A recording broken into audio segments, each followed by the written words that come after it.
Hello student, welcome in my biology classes. This is Julie Goyal. बेटा, हम पढ़ रहे हैं 12th क्लास का chapter number 5, principle of inheritance and variation. Okay, तो आज की हम वीडियो में बात करेंगे लिंकेज एंड रिकॉम्बिनेशन। लास्ट की वीडियो में हमने बात की थी chromosomal theory of inheritance that is given by the Sutton and Boveri. अब यहाँ पर जो नेक्स्ट टॉपिक है that is a linkage and recombination. So what are the linkage and what are the recombination? इसको हम इस टॉपिक में पढ़ेंगे। फर्स्ट ऑफ ऑल, ये थ्योरी दी किसके थ्रू दी गई थी, यानी कि chromosomal theory of linkage that is given by the Morgan and caster.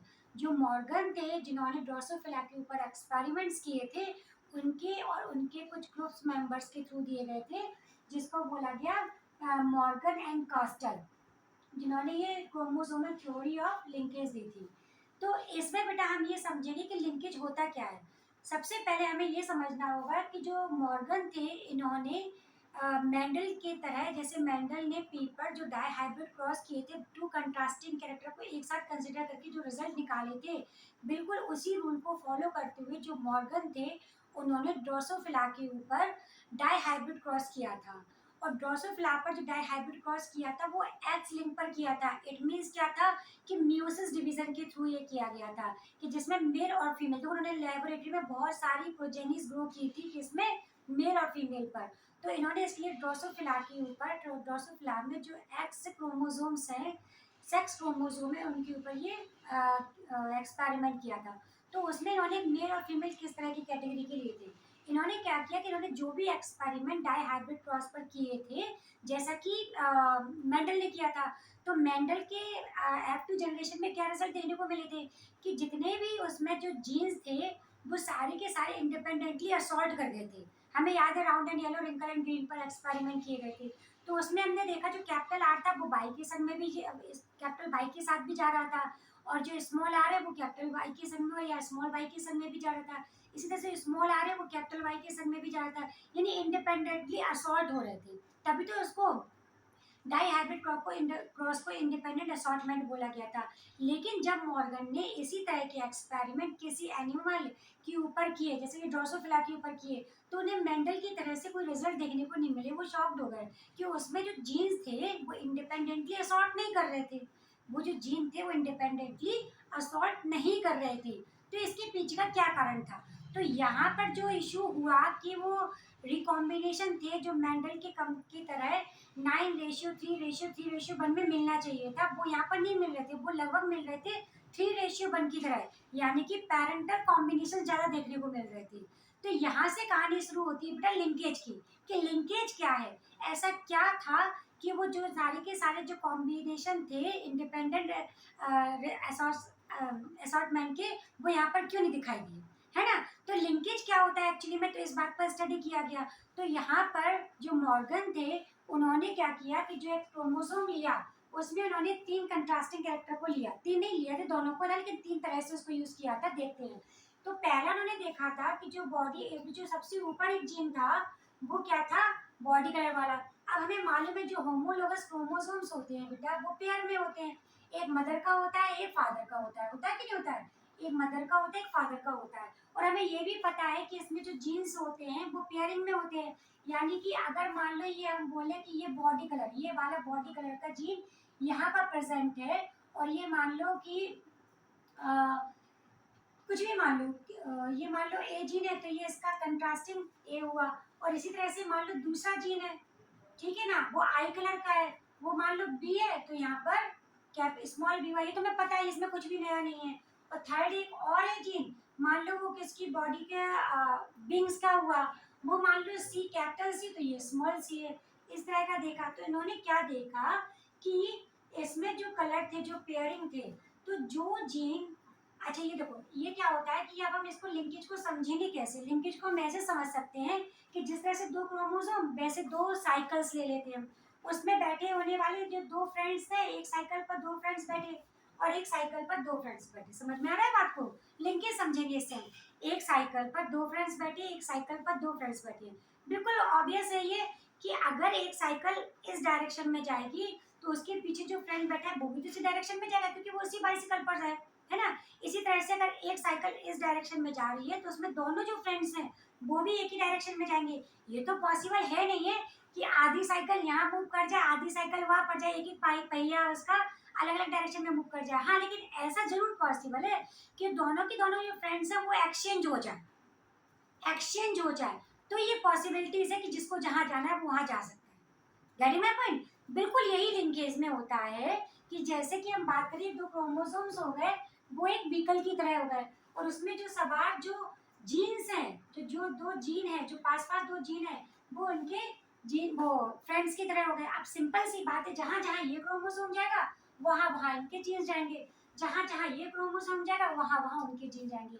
अब पॉसिबिलिटीज तो तब चेंज होंगी ना कि अगर इनको इंडिपेंडेंटली असॉर्ट करना है, जिसको जिसके साथ जाना है, तो उसके लिए क्रोमोसोम तो नहीं होगा, लेकिन उसके ऊपर जीन्स है वो एक्सचेंज हो सकते हैं। Getting my point? तो वो जीन्स कैसे एक्सचेंज होंगे, कैसे एक्सचेंज होंगे? तो कहने का मतलब ये है कि एक क्रोमोसोम पर जो जीन्स हैं वो जितने पास पास प्रेजेंट होंगे वो उनके बीच में टाइट बाउंडिंग दिखेगी, और जो जीन जितने दूर दूर होंगे उनके बीच में लूज बाउंडिंग दिखेगी। अगर हम यहाँ पर बात करें कि ये क्रोमोसोम नंबर ए है और जो क्रोमोसोम नंबर सी है, इन दोनों के बीच में काफी दूरी है as compare to the A and B.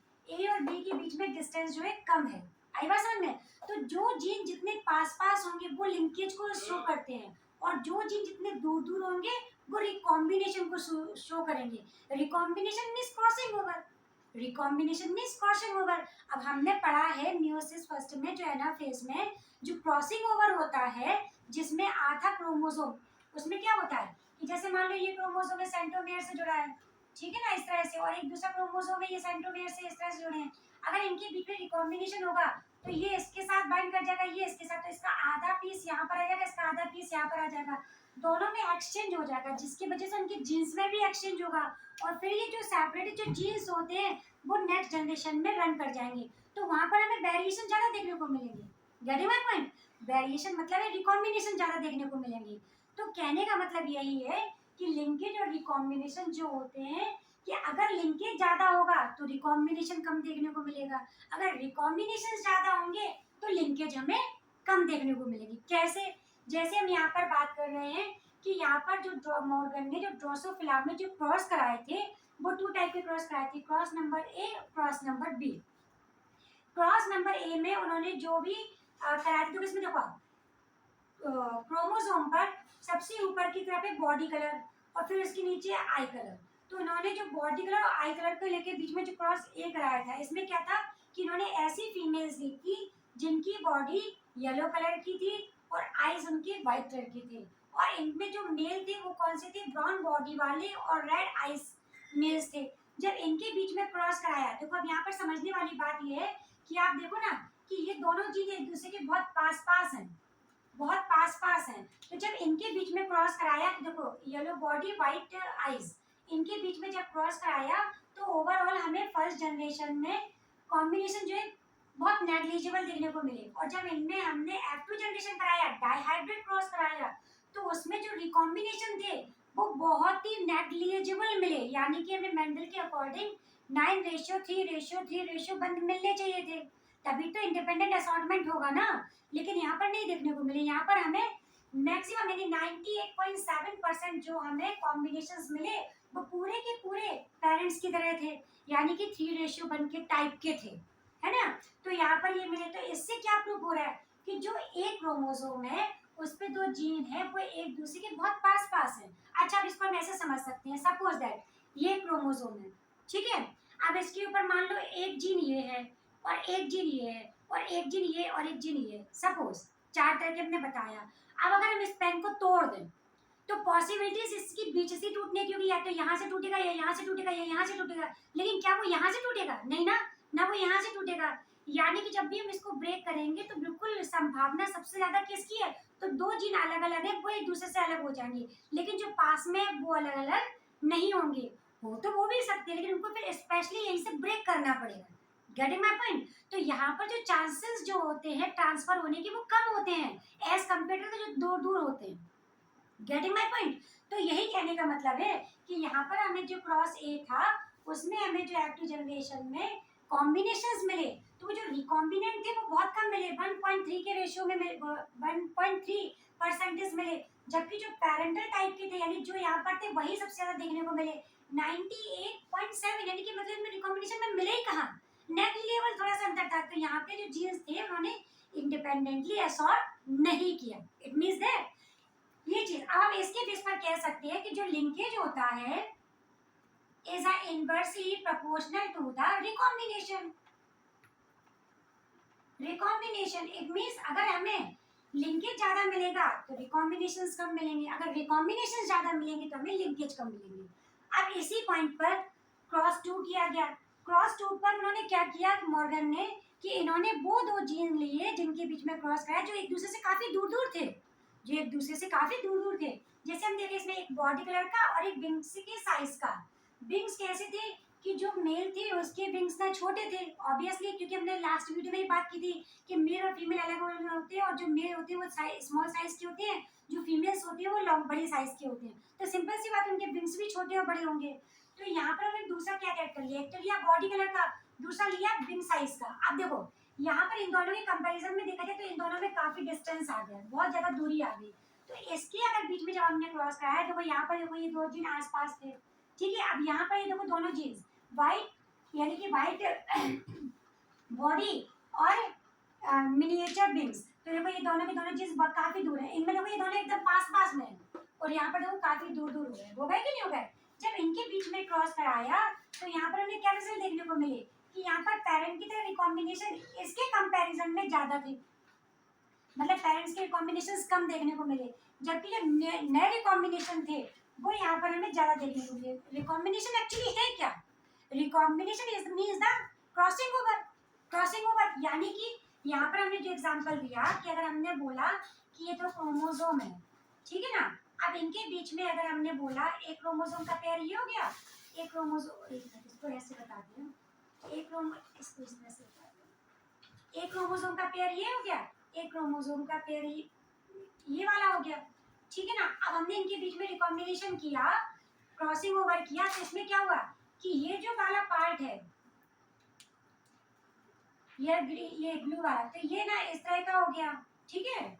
और जो ये वाले ये दोनों एक दूसरे के पास पास आ गए तो ये इस तरह का हो गया। अब यहाँ पर ये ब्रेक हो गए तो यहाँ पर पार्ट क्या बना हमारा, पार्ट यही तो बना कि एक तो ये, अब जो दूसरा बना ये देखो ऊपर की तरफ ये वाला ये हो गया और ये इसके नीचे चला गया, और जो दूसरा वाला है ये रेड वाला, इसका देखो ये रेड वाला पोर्शन यहाँ पर ही है और ये इसका जो रेड वाला पोर्शन है वो यहाँ पर आ गया, तो देखो ब्रेक हो गया ना, एक्सचेंज हो गया। तो ये जो रिकॉम्बिनेशन का मीन्स क्या है यहाँ पर, क्रॉसिंग ओवर। क्या है, क्रॉसिंग ओवर। यानी कि हमें अगर यहाँ पर रिकॉम्बिनेशन को क्रॉसिंग ओवर ही बोलते हैं, तो अगर लिंकेज ज्यादा मिलेगा तो फिर हमें क्रॉसिंग ओवर कम मिलेगा, और क्रॉसिंग ओवर ज्यादा मिलेगा तो हमें लिंकेज कम मिलेगा। क्यों मिलेगा, क्योंकि उनके बीच में जो डिस्टेंस है वो डिपेंड करता है कि क्रॉसिंग ओवर पॉसिबल है या नहीं है। अब अगर मान लो पास पास में है तो उनके बीच में वो कैसे क्रॉस हो पाएंगे, एक दूसरे से क्रॉस ही नहीं हो पाएंगे, और दूर दूर है तो कहीं से भी क्रॉसिंग ओवर होगा। जैसे मान लो एक के बीच में क्रॉसिंग ओवर तो आधा पोर्शन यहाँ आधा पोर्शन हुआ, तो कॉम्बिनेशन ज्यादा देखने को मिलेंगे। आई होप समझ में आया होगा। तो इसी चीज को जो मॉर्गन के स्टूडेंट थे, इनके नाम था एल्फ्रेड स्टोरवेल, इन्होंने क्या किया था कि इन्होंने ये बताया था कि किसी होमोलोगस क्रोमोसोम पर जो जीन्स होते हैं उनकी बीच की जो डिस्टेंस होती है उन डिस्टेंस को मैप किया। मैप मतलब का एक पूरा मैपिंग बनाया कि कितने जीन्स के बीच में कितनी दूरी है, और यही जो इसी को बोलते हैं जीन मैपिंग। एक क्वेश्चन आता है नीट में कि जीन मैपिंग किसने दी थी, तो ये दी थी एल्फ्रेड स्टुअर्ट ने, जो कि मॉर्गन के स्टूडेंट थे। और इसी का ऊपर जब रीड करने के बाद ह्यूमन के जीनोम को भी रीड किया गया। ह्यूमन के जीनोम मीन्स कि जो क्रोमोसोम्स हैं यहाँ से लेके पूरे जीन को पढ़ा गया और ये बताया गया कि उनकी लोकेशंस कहाँ होती है, कितनी कितनी दूरी पर क्रोमोसोम्स जीन्स होते हैं क्रोमोसोम्स के ऊपर। तो जिसकी वजह से सारे के सारा जो डेटा होगा वो हमें इजीली अवेलेबल हो जाता है। बुक में ये थोड़ा डायग्राम बड़ा काफी टिपिकल दिया हुआ है, तो इसको इतना ज्यादा स्टडी करने की जरूरत नहीं है। केवल इतना याद रखो इसमें कि जो दो जीन पास पास थे उनके बीच में जो रिकॉम्बिनेशन था वो नेग्लिजिबल था, और जिनके बीच में जो जीन्स दूर दूर थे उनमें रिकॉम्बिनेशन हमें ज्यादा देखने को मिल रहा था। और इनमें चूंकि जीन्स पास पास थे तो इनकी जो कॉपीज मिल रही थी, यानी कि जो प्रोजेनी देखने को मिल रही थी उसमें पेरेंटल ट्रेट ज़्यादा देखने को मिल रही थी, एग्जिट पेरेंटल ट्रेट देखने को मिल रहे थे। जबकि डाईहाइब्रिड क्रॉस में मेंडल के अकॉर्डिंग जो रिजल्ट मिल रहे थे वो 9:3:3:1 के हिसाब से मिल रहे थे, यानी कोई भी जीन किसी भी के भी साथ में इंडिपेंडेंटली असॉर्ट कर रहा था। लेकिन यहाँ पर हमें वो रिजल्ट देखने को नहीं मिले। क्यों नहीं मिले? लिंकेज के कारण। जो पास पास में जीन है वो लिंकेज को शो कर रहे हैं, जो दूर दूर है वो रिकॉम्बिनेशन को शो करेंगे, किसके थ्रू? क्रॉसिंग ओवर के through. Getting my point? I hope समझ में आया होगा वीडियो। अगर पसंद आता है तो प्लीज लाइक एंड सब्सक्राइब जरूर करें। Thank you.